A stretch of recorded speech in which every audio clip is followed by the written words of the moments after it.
It's been a couple months now since patch 7 was released, and with it, specific evil endings for each of the Origin characters. Indulge in their worst behaviors, confirm their fears, and validate their anger. Take out their wrath on Faerûn and conquer Baldur's Gate with the brain. These endings are what you would get if you played as the Origin companions, only becoming a possibility when merging with the player. But I do think there's a lot of narrative interest to these endings, even if they may not be possible for the characters to want as they are written without player interference. What would it take for a person who is so good-natured and steadfast in their morals to suddenly abandon their morals and take their anger out on the world? What would it take for someone like Wyll or Karlach, characters you literally cannot convince to become evil when they're just companions, to indulge in their dark sides? Today, we are going to be taking a look at each of the Origin-specific evil endings from a storytelling standpoint, and unpack what it could possibly mean for each of the characters and how they got there in the first place. I'm taking the approach of what these characters would be thinking and feeling without player intervention, based on their behavior and story beats as a companion. What would make them decide to take over the Absolute without a player making the choices regardless of the character's personality and morals? Let us start with the Origin character that from the start would be the most likely to take over the brain. I love Astarion, and I will defend him and his fear-driven motives for his bad actions all day long, but it is an objective fact that he is more interested in whatever options give him the best chance of gaining power, instead of saving himself and helping others. He pretty much tells us this very early on as well, and it's only with the player supporting him and pushing him to be better that he actually grows past this mindset. But if he does not have that support, Astarion is unable to see his own strengths. He lives his life consumed by fear. Fear of losing his newfound freedom, fear of not being as free as he initially thought, fear of what Cazador will do to him when he catches him, fear of being a victim again, fear of turning into a monster again, and the fear of being left by the ragtag team he has found himself traveling with. The only way he sees to combat that fear is seeking out as much power as possible. Only looking out for himself, Astarion will ignore those who need his help and walk down a path of greed. If he obtains enough power, he'll never be a victim again. That's how it starts at least, but his drive for power corrupts. You could argue that Astarion was already corrupt, and most fans are in agreement that he was a corrupt magistrate, his greed and bad vibes actually playing a part in his downfall. But he loses what was left of his capacity for good as he chases the tadpole power, the power the cult of the Absolute could grant him, and the power granted to him via the rite of profane ascension. Wallowing in self-pity, lashing out at the world because no one helped him when he needed it, Astarion slaughters 7,007 mostly innocent souls just for the power that Cazador wanted. To best his former master in an act of revenge, to become a monster with the power to inflict suffering on others, to control others, all to save himself, allegedly.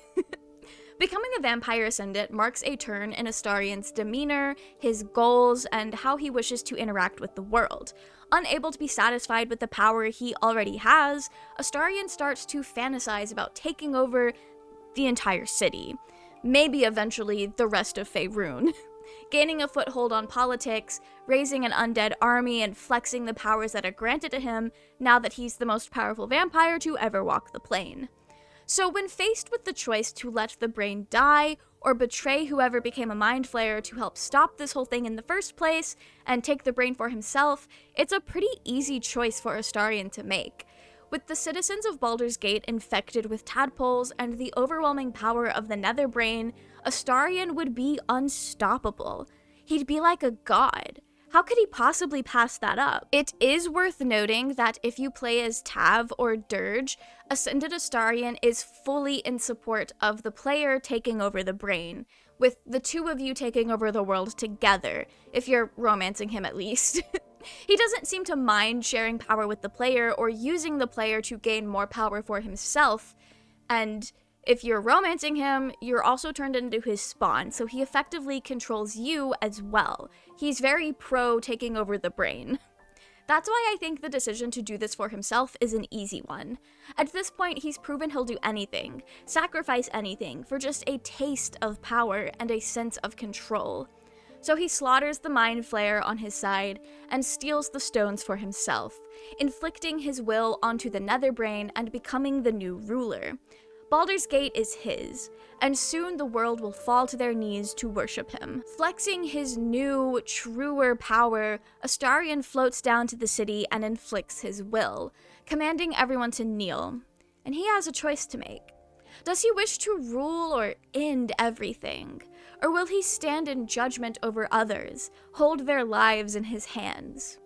Astarion begins to glow, or at least makes the citizens believe he's glowing. He is their king, a sun king, turning himself into the light that he had spent 200 years without, becoming the warmth that he grew to love once more and wished to keep. Part of why he wanted to control the tadpole instead of getting rid of it, and a factor into why he wanted to ascend, was so that he could walk in the sun again. Astarion missed the sun, and the ability to bask in it became a symbol of his freedom and his power. The sun beat down on him as he became more than what Cazador created him to be. So now he'll take that same symbol that spoke to his power and be the sun for the citizens of Baldur's Gate. The world would soon revolve around him, just as the planets in our solar system revolve around the sun. I also think Astarion enjoys the pure admiration of his subjects as well. It grants him power in a way that is more like soft power, but still just as important to wield, and it feels like reclaiming himself and his body from Cazador. Now, Astarion was the one reaping the rewards instead of using his appeal for someone else's gain. He singles out a man, a now loyal subject, who seems to be honored. Astarion will be a kind leader, a benevolent one. Or he claims to be. Astarion is a better and kinder master than Cazador, that is a fact, but he still flexes his control and strips his spawn of their free will, and manipulates them much like Cazador did to him. You can find this out when romancing an ascended Astarion and trying to stick up for yourself. Freedom is no longer a thing his spawn have, and I believe that would extend to his darling subjects of Baldur's Gate. But one thing that is for certain about his reign, the people are not safe. Just because he claims to be a caring and benevolent leader doesn't mean he's not going to treat himself on occasion. It doesn't protect the people from him, nor his undead army. They need to eat, and Astarion is no longer bound by any rules telling him what he can and can't do. Astarion's evil ending is one that feels like a natural escalation of his companion story. He gives into the fear and greed he's had since the start, obtains the power he craves, and takes control of the absolute cult, just as he said he wanted to do in Act 2, before we all knew just how big this whole thing was. Out of all the Origin companions, Astarion is the one I feel would take this path without the player controlling his actions. The decision that a player would make to end up in control of the brain are choices I feel are pretty in character for Astarion, especially a version of him that has had his greed and power nursed and encouraged. But I do think it's really interesting how he could be anything, and he chooses to be the Sun King. The sun holds a level of importance for Astarion.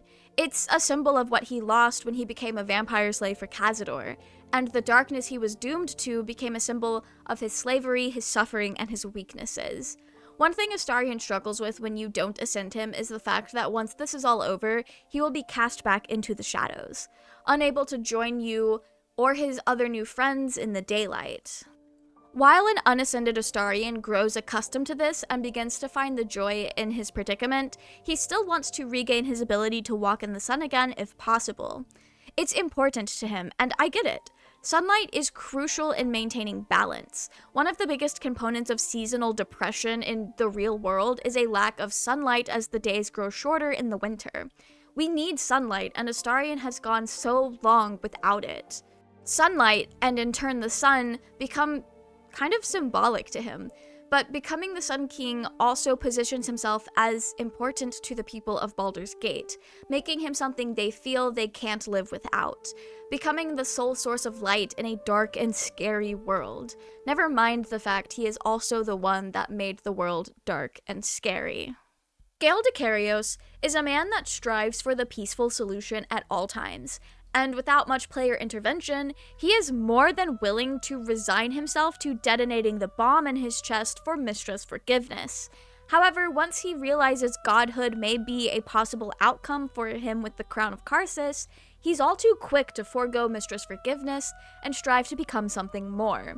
Without the player talking him down, Gale will continue down his newfound path of seeking power, becoming someone who can stand on equal footing with the goddess who hurt him. And I do say without player intervention because my first ever playthrough of this game, I never really had him in my party. I rarely spoke to him about this, and he just decided to be a god at the end anyway. So I think that's pretty... not set in stone for Gale, but definitely something he leans towards without the player pulling him back down to reality. While I don't think Gale ever had the intent to take over the world, he is the next most likely Orcian companion to fall into the greed for power, leading him to consider taking over the brain. While I do believe Gale never had malicious intent on his own, a Gale that would doom the world, taking over the brain to enact his will, is a Gale that has let his anger towards Mystra fester and fully grow. He's a Gale that has realized how Mystra has wronged him. I made an entire video already about Gale's character and how Mystra groomed him, and I am not here to argue otherwise. If you don't know what I'm talking about, you can watch it. I'll link it below and maybe put a title card or whatever. Gale spends a lot of the game in a state of mind where he still doesn't realize the full extent of what he's gone through. He's still wrapped around Mystra's finger and believes that his downfall was entirely his fault, and not the result of him trying to gain equal footing in his inherently unbalanced romantic relationship. So when he sees the damage Mystra has done, the ways in which she's used him, he's angry. His anger mixes with his greed for power, and he decides to become a god in whatever way he sees possible. To take over the Netherbrain would make him like a god, and one that can directly control people and interfere with the mortal realm. A god not bound by the laws enforced by Ao, the god of gods. In a way, he could be more powerful than the gods that play with mortals, unaffected by the trials and tribulations they cause. So he betrays the Mind Flayer at his side, wields the stones, and controls the Netherbrain. Power courses through him, enough power to satiate the insatiable orb in his chest.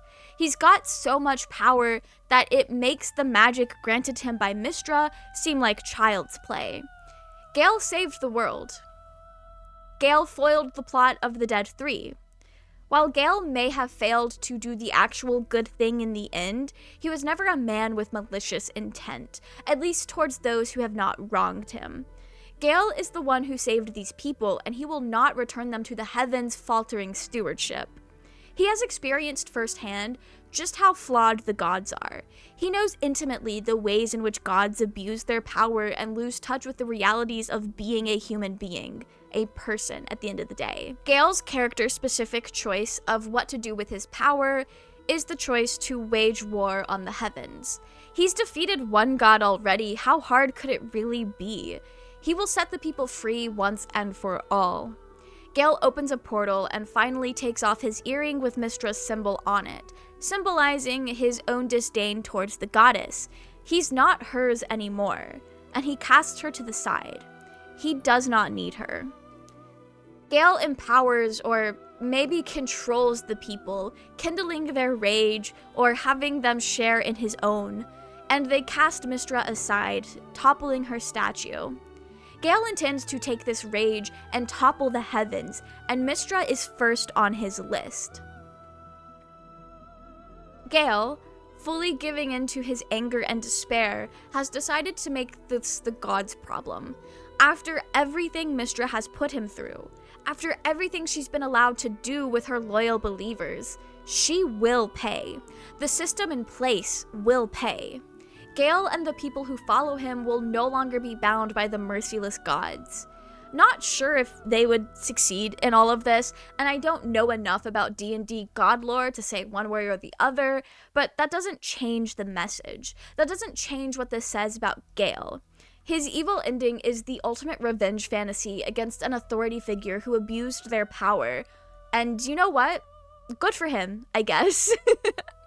If this is an impossible task and Gale just led himself and the people of Baldur's Gate to their graves, then let it be another chapter in the story of a wizard's hubris. The downfall of an overly confident man who overestimated his abilities and didn't fully grasp what he was getting himself into. A repeat of what happened with Gale when he tried to claim the Netherese magic to return to Mystra as a grand show of affection and to prove his worth as a mighty wizard. It's kind of a full circle moment. Gale's evil ending isn't as natural of an escalation to his companion storyline as Astarion's, but it's still not too far of a stretch to say the same man who seeks to become a god, and eventually does become the god of ambition, would also feel a pull to further his power via the Netherbrain. I don't see him as someone who craves that kind of control over people, and as we see with his evil ending, it's more so about the raw power than the control that power gives him. But Gale wouldn't dislike the kind of unconditional admiration that the people would give him. It would be like a band-aid to the self-esteem issues he's developed during his time with Mystra. So while an evil Gale isn't too far out of the picture, it is a little bit more push and pull into his anger and things that he doesn't necessarily fully realize throughout playing the game with him as a companion. But I feel like it's not impossible. Definitely not impossible. Shadowheart is interesting to me because I don't see her wanting to take over the brain on her own due to her good nature and the way that she struggles to do bad things in the name of Shar early on in the game. And also, even when you have a Dark Justiciar, Shadowheart, she is not in support of you taking over the brain as a player.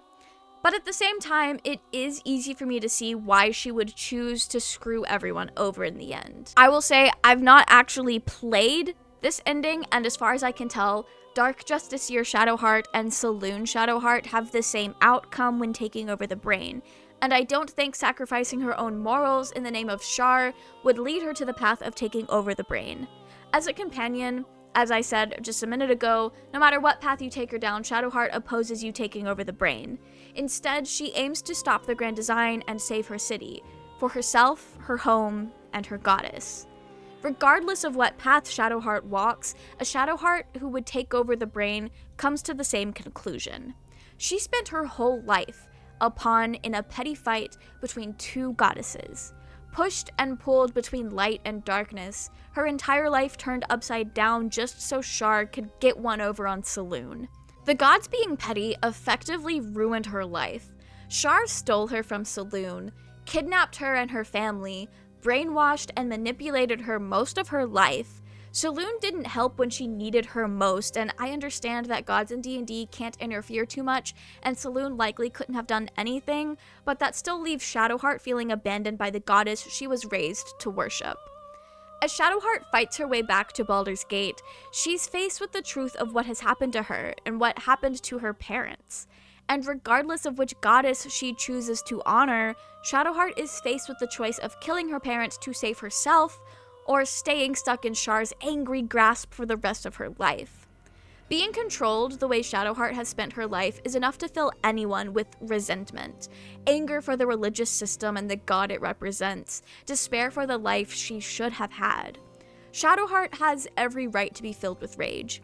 Shar used her, worshipping Saloon put a target on her back. Their sibling rivalry has done nothing but hurt those who have nothing to do with whatever beef these two sisters have.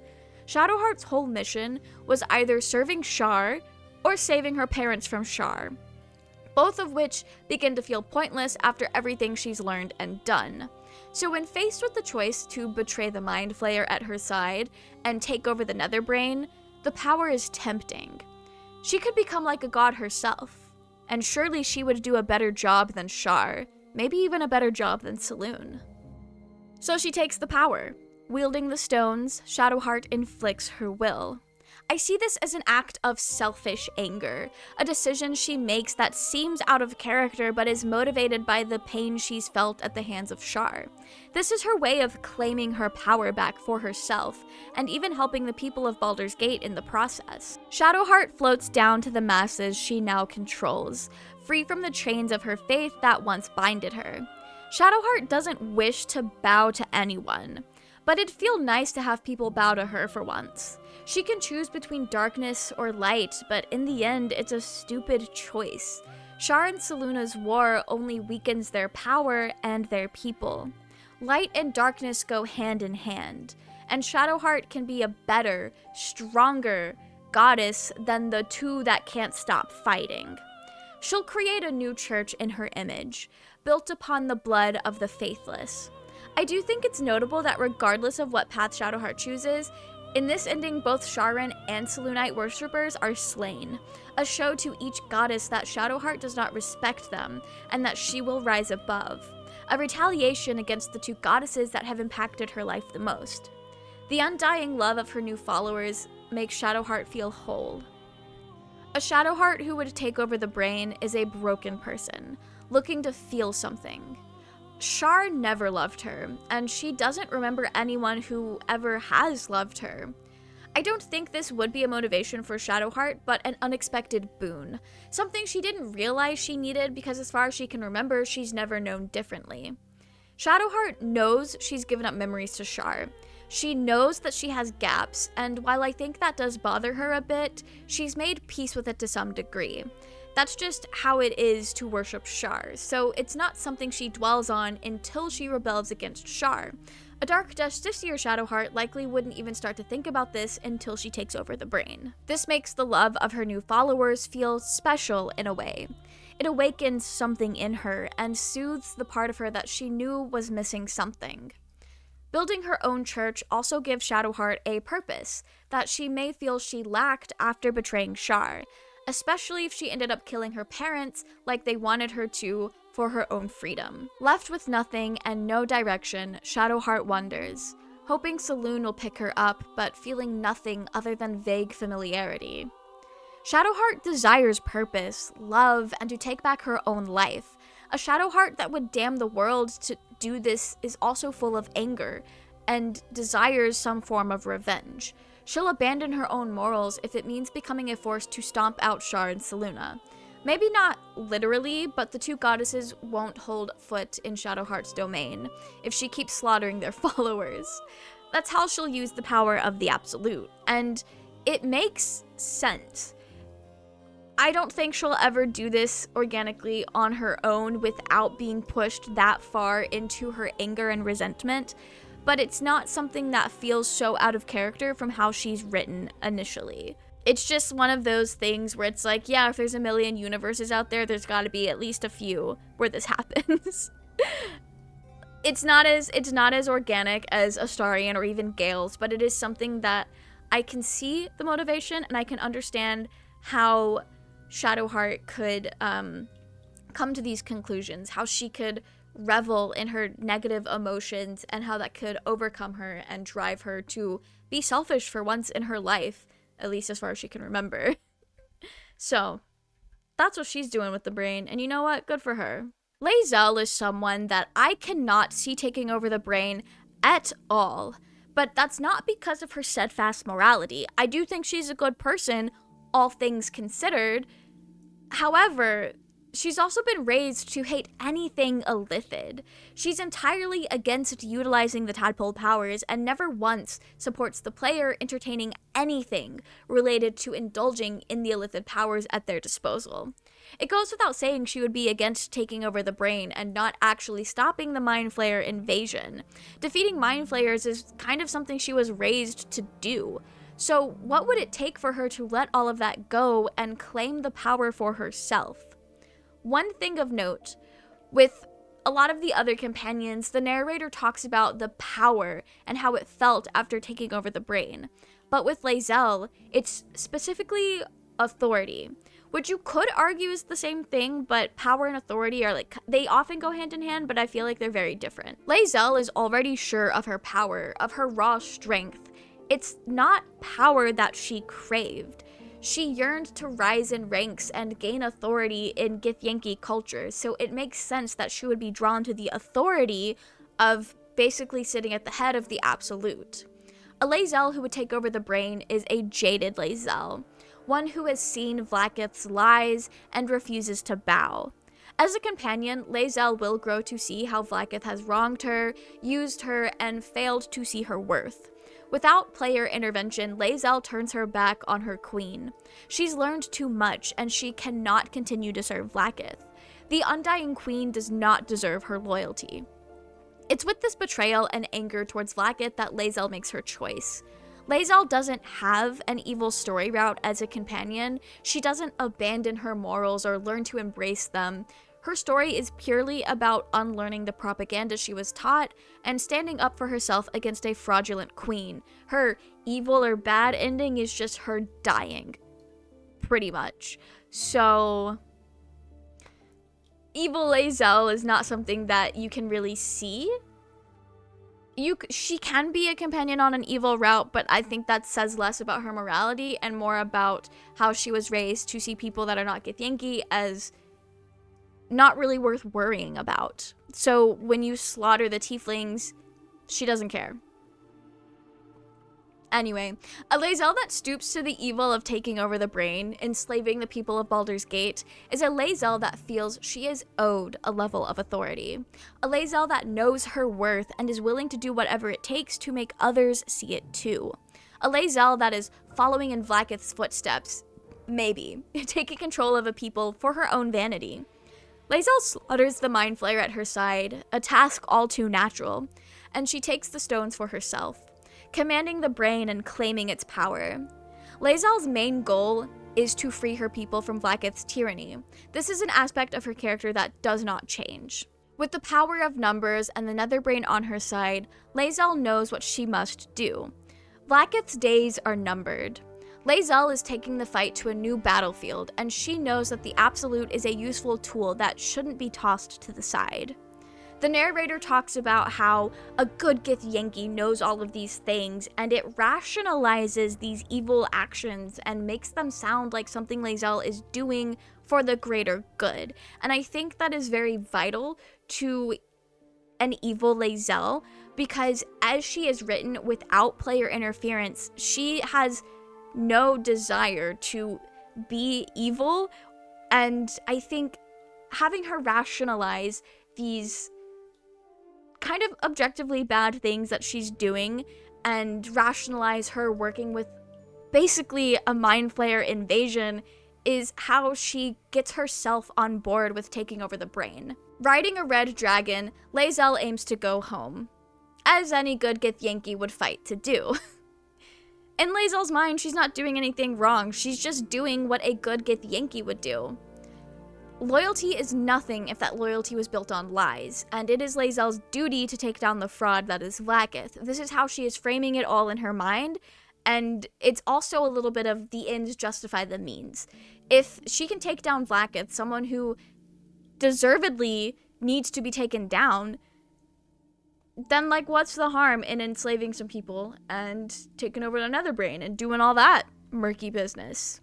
Now, I'm not saying that's right, but I'm saying that's further justifies in her mind why she's doing this. Lae'zel rolls up to Vlaakith's home, army in tow, and I'd say based on Vlaakith's fearful look here, they have a really good chance at actually taking her down.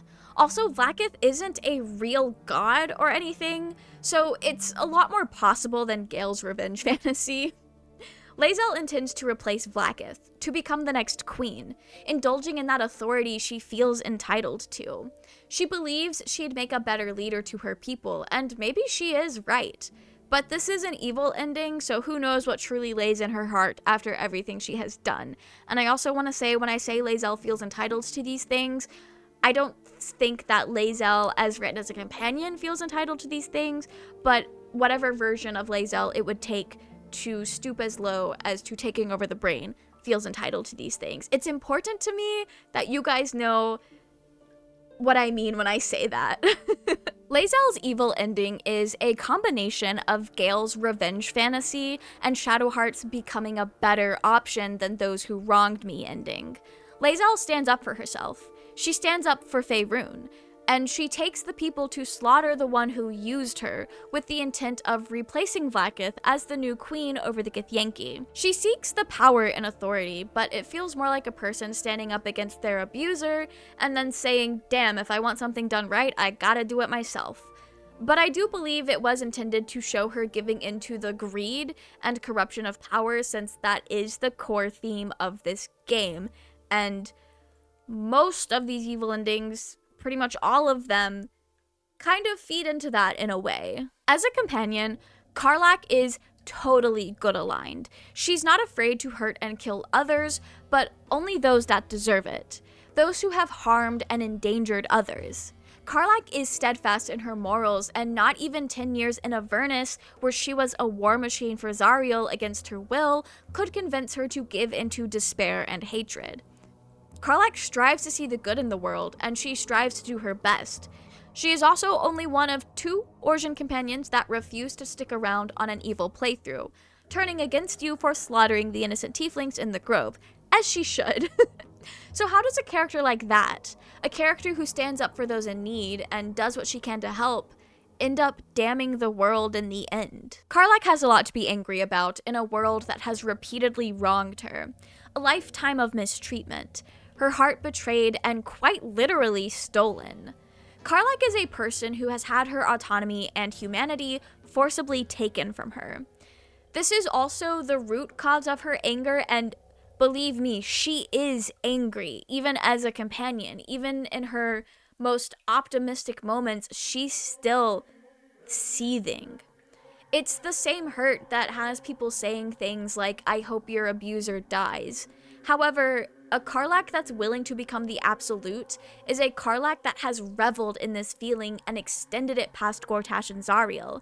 It's a Karlach that has stewed in this hatred and this anger and this betrayal and resentment to the point that it's all she can see. She gets her revenge on Gortash, but that doesn't change anything. She's still suffering. She's still dying.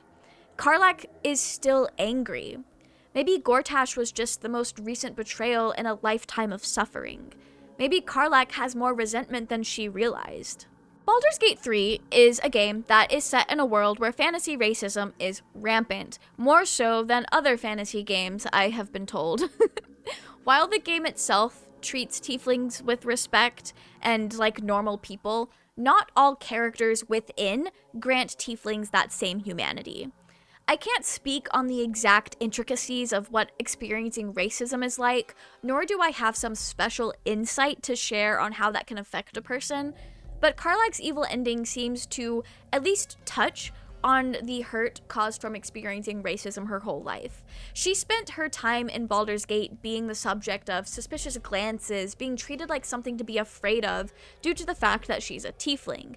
And in D&D, it is my understanding that a lot of this distrust towards tieflings just for their race is because people are assuming they're like devils or they're gonna be evil because they have hellish ancestors or whatever. I don't know. I think it's dumb. But that is like the very vague context of why people are racist towards tieflings in fantasy settings like this. Karlach also grew up poor. She was an outer city kid, and society tends to look down on those who are from impoverished areas. Those people are ignored, mocked, and treated as subhuman. I mean, we all see it whenever there's a natural disaster in the southeast of the US, and everyone's like, damn, those stupid-ass poor people. It's the same thing. So when Karlach says the people of Baldur's Gate feared her, people like her, I think it's a nod to both the racism tieflings receive and the misdirected discomfort privileged people feel when faced with evidence of poverty. There's also the historical context and systemic conditions in our real world that often place marginalized groups at a higher rate of being in poverty. Like, all of this goes hand in hand. I don't think it was necessarily a coincidence that Karlach was written to have grown up poor and is also a tiefling. And just to be clear, I'm not saying this is like how it needs to be, and it's not some failing on Karlach's part or her parents or anyone that finds themselves in poverty. It's the result of a system that aims to beat people down and keep them oppressed. And you can argue all you want that that sort of thing may not be written into Forgotten Realms lore or just fantasy in general, but I do feel it is an objective fact that fiction oftentimes mirrors reality because we are basing what we are writing based on things we've experienced and seen in our real world. At the very least, very loosely inspired. It is something I believe the writers had in mind for her character when constructing her evil ending. Look at them. Afraid. They've always been afraid of me.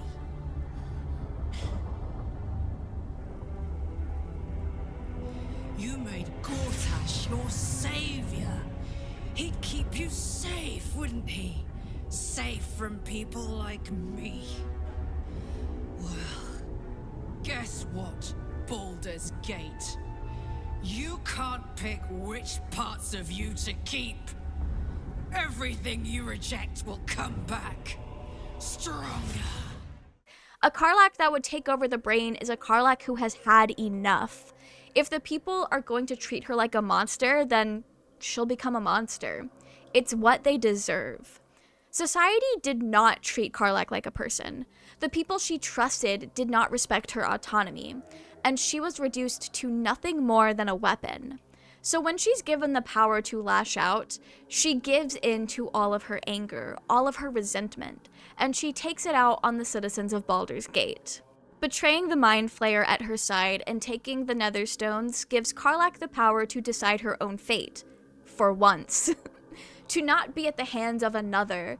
She looks upon the scared faces that stare back at her, and she remembers how she was treated. Karlach unleashes the Hells onto Baldur's Gate, something Wyll was scared she would do when he still believed Mazora's lies and thought she was an agent of the Blood War. She doesn't care if her friends from Avernus tear apart the people whom she'd lived with her whole life. She's going to make her home her own once more. I do love how she tears out her engine, symbolizing her becoming heartless, metaphorically. This version of Karlach has no love left to give, only vengeance and the burning hatred that has fueled this reach for power and carnage. An evil Karlach is a Karlach that has been beaten down to the point that she sees no reason to be optimistic. She sees no love in life, and the good in the world does not exist for her. So, she doesn't really feel bad about causing problems on purpose to people who don't deserve it. And that's her evil ending. Karlach's evil ending is very, very badass and like just objectively really cool. You could say that about all the evil endings, but something about Karlach's just hits. And I think it's just because Karlach has a very, I guess, stereotypical badass persona. And she's just very cool. Like, I think Gale's evil ending was also really cool, but Karlach's just, it has an edge to it that works very well. And I think that just comes down to her personality, and it's the contrast of her personality with the evil ending. And also, just, you could also say tearing out the engine that replaced her heart is also her letting go of what happened to her in Avernus and moving past what Zariel made her as well. Although I don't read it that way, but you could read it that way. To me, it does seem more like her becoming heartless for real, for real. Wyll is the least likely, in my opinion, to take over the brain on his own. If that even means anything, when I think most of the companions would never actually do it. Like, Astarion and, like, sometimes Gale are the only two companions that I can actually see wanting to take over the brain without player interference. Wyll, though, I have a hard time seeing him do it with player interference. Like, what are you doing?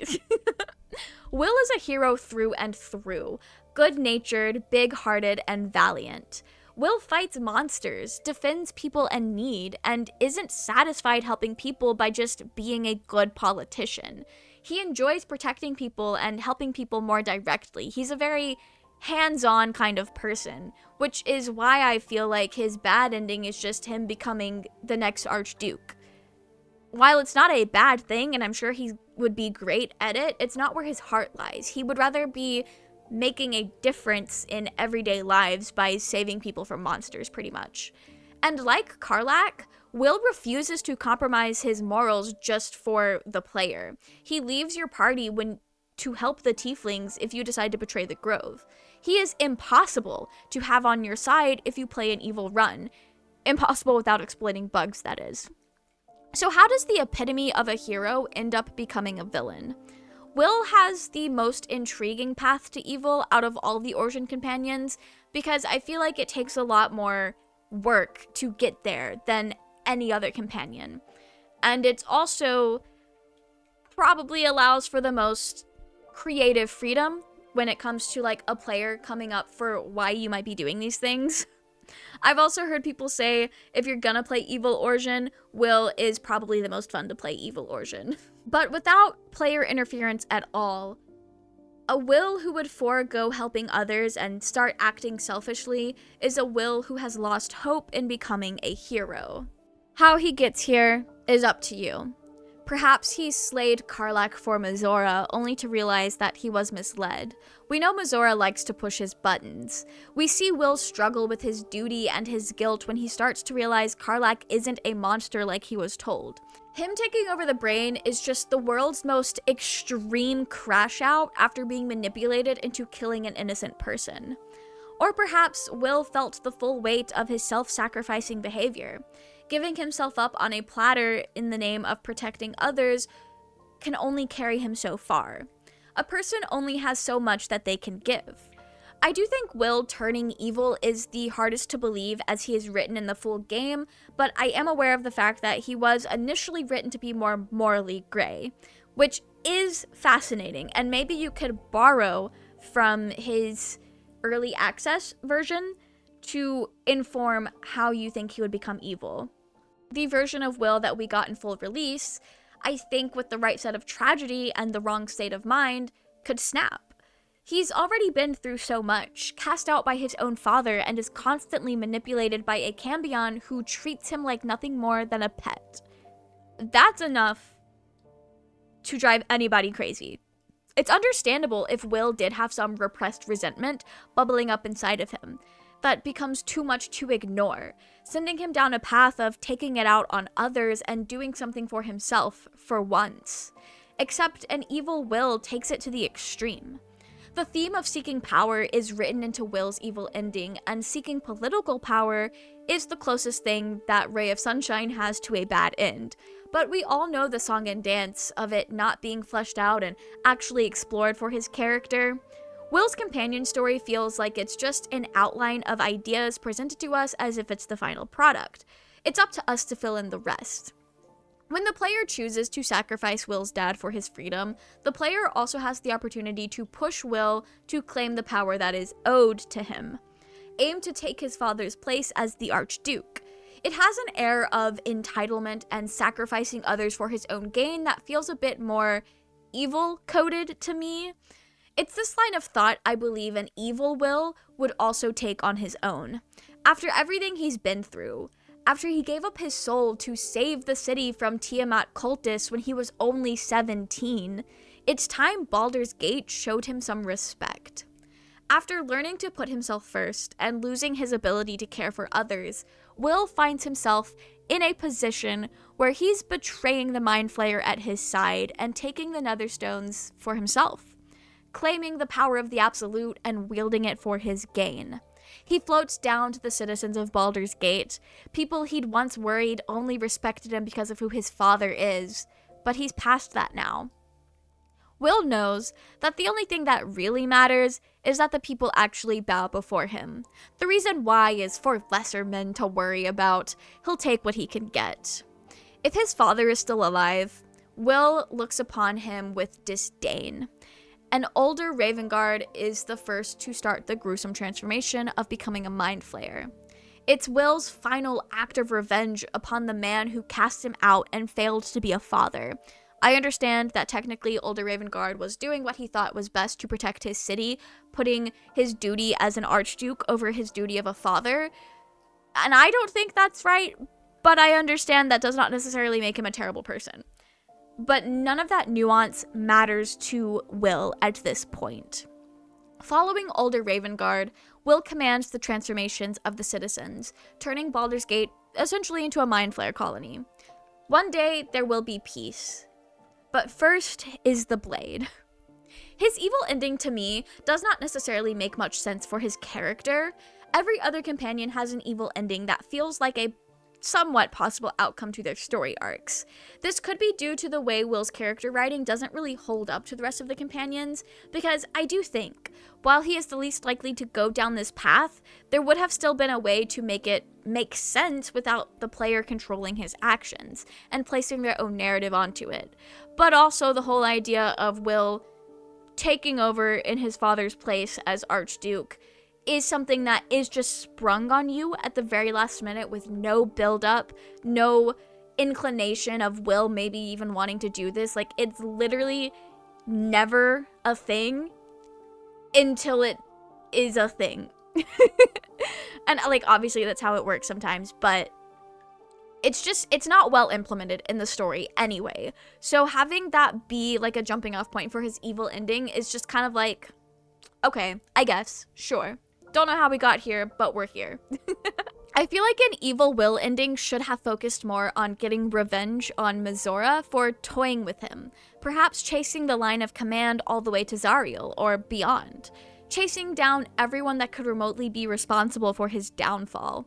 But I can see how that would be too similar to the other evil endings written for the Origin Companions, and it's not all that different from the slaying monsters and hoping to slay Mizora one day that one of Wyll's good endings are. So again, I see why the writing team didn't take this direction, but that just feels like it would have made more sense to me.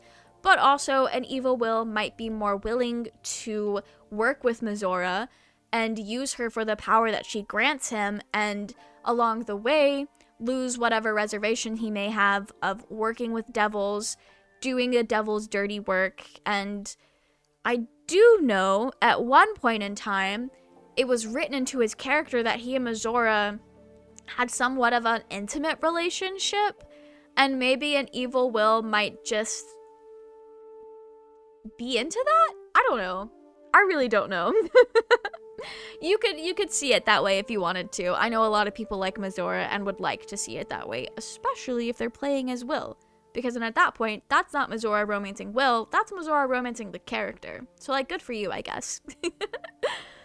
As written, an evil Wyll requires a lot more filling in the details than other evil companions, but I feel like from a player standpoint, that does give us a lot more to essentially write ourselves, making evil Wylls somewhat unique from person to person. And as I said earlier, people just really like that when playing a game. It creates this weird thing where Wyll is a pre-established character, but when you play as him, especially if you're playing evil, it's almost like an OC at that point, to some extent. I have also seen people speculate that Wyll is being controlled by Mizora and Zariel in his evil ending, especially because the version of his evil ending that is on YouTube that I have referenced for this video, Mizora's there, just hanging out. Like, she's very much still a part of his life. And I've also seen it speculated that maybe the Netherbrain is controlling Wyll in his evil endings. And these are very interesting takes and does seem to match up with the lack of agency Wyll has throughout the game as a companion. So that could also be an outcome. I'm less inclined to think that that's what the writers wanted us to think, though, because the whole idea of a lot of these evil endings is these characters taking things for themselves, doing things for themselves, and going to an extreme to basically right the wrongs done to them. Unless they're Tav. Then you're just being evil for the sake of being evil, and you were feeling silly goofy. Ultimately, though, we can all agree that an evil Wyll is one that was pushed so far, he either had to die a hero or live long enough to see himself become a villain. And he chose to live. One last thing that I want to bring up that isn't unique to any one character is the way that the Emperor manipulates the player and other companions through their dreams in the early game to kind of give them a greed for power, or at least get them to give in to a greed for power they may already have. They need to seek as much power as possible to save themselves from the tadpole, from the absolute. If the player is doing an evil run, there is a really good chance they are also indulging in expanding their tadpole powers, and thematically it works. Power corrupts. Power twists a person into a monster. No matter how sympathetic or how understandable the reasons are, when unchecked, power and the greed for more power will ruin a person. We see this time and time again throughout the game. It is a core theme, and I do think this should be taken into consideration for the Origin Companion evil endings. Most of the companions don't seem to have like a real heart for evil, and I believe the push for power can play a role in how they may have ended up there. In a world where the companions aren't being controlled by a player, would they fall for the Emperor's manipulation? How would this drive for power turn to greed, and at what point do they lose their morality? For characters like Wyll and Karlach, I feel like the Emperor's push for them to indulge in seeking power can play a bigger role in their downward spiral to evil than it would for characters like Astarion or maybe even Gale and Shadowheart. Shadowheart also just has like other things trying to pull her down a path of darkness, so she really didn't even need that tentacle freak to do it for her. Most of the characters are pretty cautious of the Dream Guardian at first, and don't seem too quick to fall for the promises of power if they indulge in their tadpoles, consuming more of the very thing they're trying to get rid of. So this line of thought is more of a what if, but I do think it is possible for the companions to eventually be worn down until they give in, especially a version of them that is giving into their worst desires and anger, and it is worth noting literally every single companion can be persuaded by the player to indulge in tadpole powers. You can persuade anyone into doing it. It feels scummy sometimes, but it is possible. So it stands to believe that maybe the Emperor could have done that himself eventually as well, especially before the reveal he's a mind flayer, or maybe even after. I don't know. I feel like for some companions it would be more effective still as the Dream Guardian than as the Mind Flayer reveal. Specifically Lae'zel. But you know what? Anything is possible. That's just how manipulation works. So evil companion routes, or hell, just evil players in general, still hold up to the main theme of power corrupts and turns people into monsters. Who would have thought that everything in this game would have a neat little narrative through line that supports the bigger theme or philosophy? We love to see it. Power corrupts, and that's just Baldur's Gate in a nutshell. Anyway, that's been my take on the evil endings. I know I said I wasn't really going to make any more Baldur's Gate videos, and here we are. There was just so much to say, and I love to say it. Anyway, thank you guys so much for watching. I'm not really sure what my next video is going to be, but I have started playing Dragon Age. We've been streaming it every Tuesday on this YouTube channel. So if you're also into Dragon Age and you want to see what that's like, it's here. I am not super far in yet, so I can't promise video essays at this point, but I am loving it. The brain is rotting. There are dragons aging in my brain currently. Anyway, that's it for me, and I will see you all next time. Goodbye!